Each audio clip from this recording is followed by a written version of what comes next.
Bienvenue dans le débrief hebdo, j'espère que le déconfinement se passe bien. Ravi de te retrouver et comme tu le vois, j'ai décidé de changer un petit peu les codes de cette chaîne. Déjà, merci à vous parce que vous êtes désormais plus de 10 000 abonnés. Et c'est vrai que les temps changent, donc du coup, la chaîne va devenir un petit peu plus sérieuse. On va moins déconner, être vraiment concentré sur des choses vraiment très importantes. On m'a demandé d'être un petit peu plus sérieux parce que ça risque de lasser les gens, d'essayer d'avoir un petit peu de touche d'humour tout en restant quand même rigoureux sur le contenu. Voilà, c'est une page qui se tourne. Mais papa, qu'est-ce que c'est que ce déguisement? Je suis en train d'expliquer justement que cette chaîne, je commence à avoir quand même pas mal de monde qui me regarde et du coup, je peux pas me permettre certaines choses. Du coup, je vais rester vraiment très sérieux. Oui, mais les gens te regardent parce que tu leur fais apprendre des choses avec un peu d'humour. C'est vrai. Tu sais, tu peux pas plaire à tout le monde, mais moi je t'aime comme t'es. Oh, c'est gentil, merci. T'as raison, on va arrêter de se prendre la tête, on va continuer comme avant. N'oublie pas de mettre ton pantalon.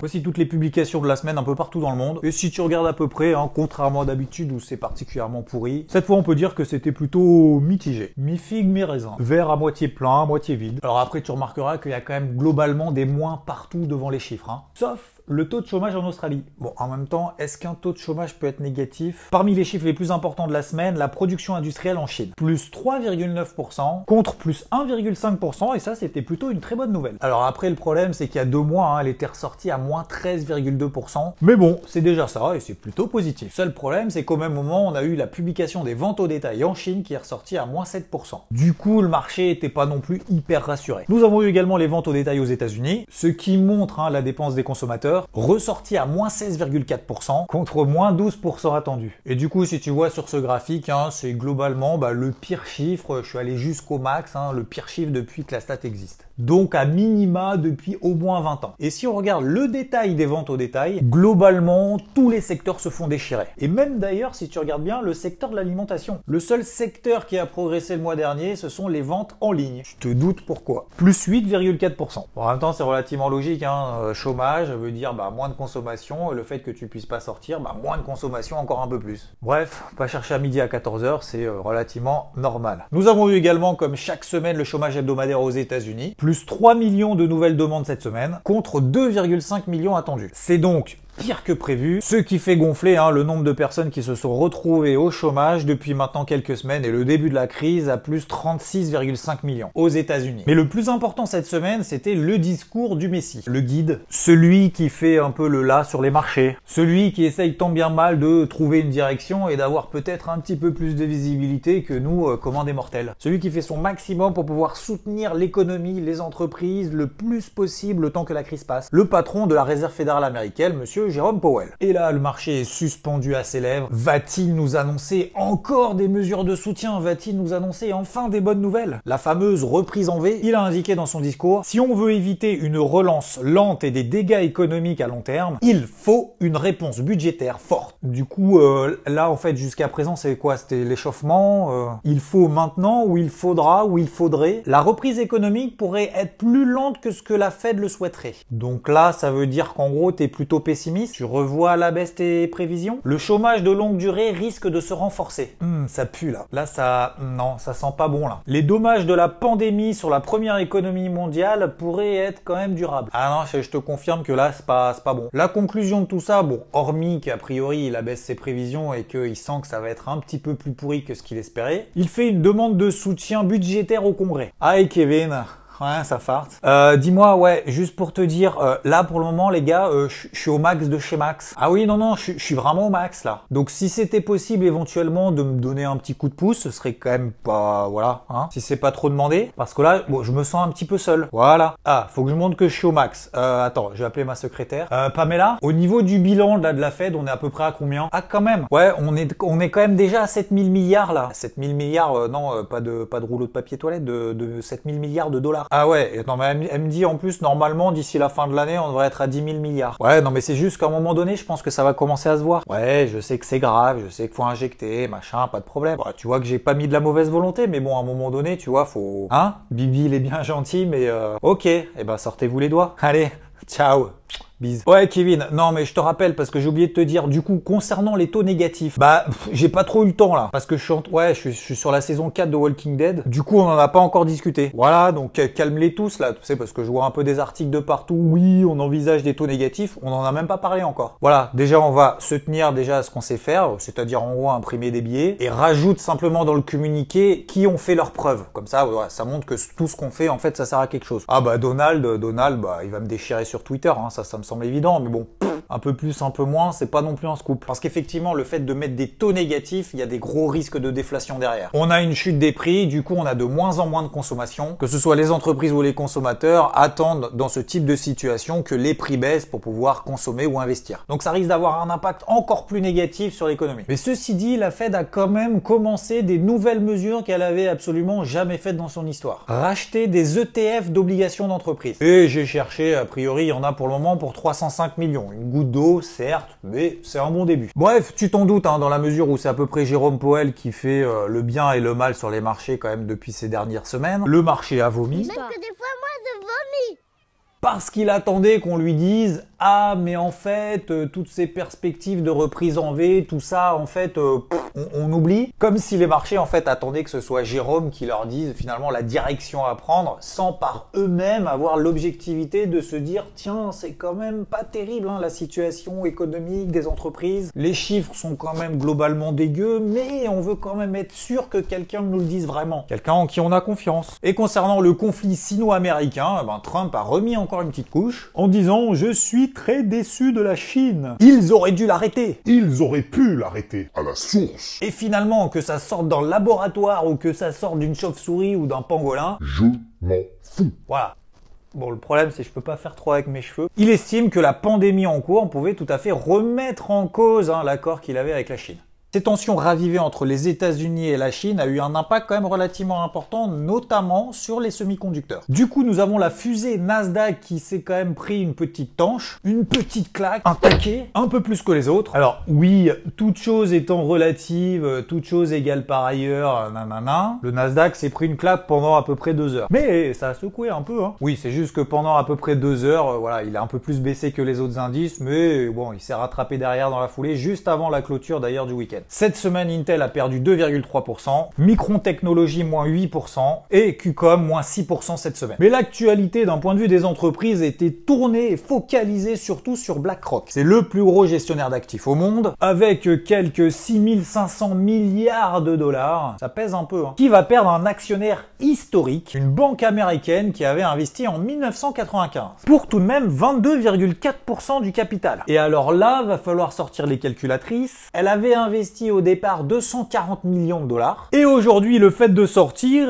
ça lui rapporte 17 milliards de dollars. Performance 7000%. 7 fois 1000. Elle a multiplié sa mise initiale par 70. Voilà, voilà. Ça, c'est fait. Merci les gars. Bye bye. Thank you very much. Je me casse. Alors c'est vrai que BlackRock au premier trimestre était plutôt dans une situation un peu merdique. Et en cette rentrée de déconfinement, tout de suite nous allons remettre le bonnet d'âne au CAC 40 qui a perdu 6% cette semaine. L'indice allemand DAX a perdu 4%, le Dow Jones seulement de 65% et l'indice large SP500 de 25% de perdu. Et comme à notre habitude, nous allons décomposer cette semaine en 3 périodes. Enfin, 3 vagues. 3 parties quoi. Enfin bref, en 3. Première partie, la résistance. Et je lis partout « Don't fight the Fed ». Autrement dit, te mets pas en face de la Fed lorsqu'elle injecte des milliards de milliards. Alors ça me fait toujours un petit peu sourire parce que bon, c'est déjà, hormis le fait que ce soit toujours après coup, ça veut pas dire grand chose en fait. C'est pas parce que la Fed a injecté et injecte depuis déjà des années, ça a empêché accessoirement le marché de baisser de 30%. Mais bon. Je dis ça, je dis rien, c'est pour moi. L'indice allemand DAX fait le petit coquinou et passe un peu au-dessus de cette zone de résistance des 10 800 points, résistance que tu connais. Le CAC 40, lui, est un petit peu plus rigoureux en s'arrêtant pile poil sur sa résistance des 4550 points sous laquelle il évolue depuis maintenant quand même quelques semaines. Sur l'indice Dow Jones, la bande de Bollinger est plate en daily, toujours sous les 24 500. Et le Nikkei travaille ses plus hauts de la semaine passée, tranquillement, sa zone de résistance des 20 330 points. Et là, forcément, tu commences à avoir avoir des doutes si t'es plutôt vendeur en disant oh là là, ça tire vers le haut, c'est vrai, fallait acheter hier, fallait acheter la semaine dernière. Je reçois même des commentaires en me disant mais Xav, je comprends pas, ça monte beaucoup plus vite que ce que ça baisse. Et là, généralement, je dis vérifie quand même ce que tu dis, hein. Regarde un petit peu les bougies depuis maintenant 3 semaines et regarde pour être sûr que les bougies daily baissières ne sont pas 2, 3, 4, 5 fois plus grandes que toutes les petites bougies vertes qu'on met. Bref, là tu commences à te poser des questions. Oh là là, est-ce qu'il faut que je remette en cause tous les plans de vente que je mets en place depuis maintenant quand même quelques semaines sur les niveaux de résistance qui tiennent.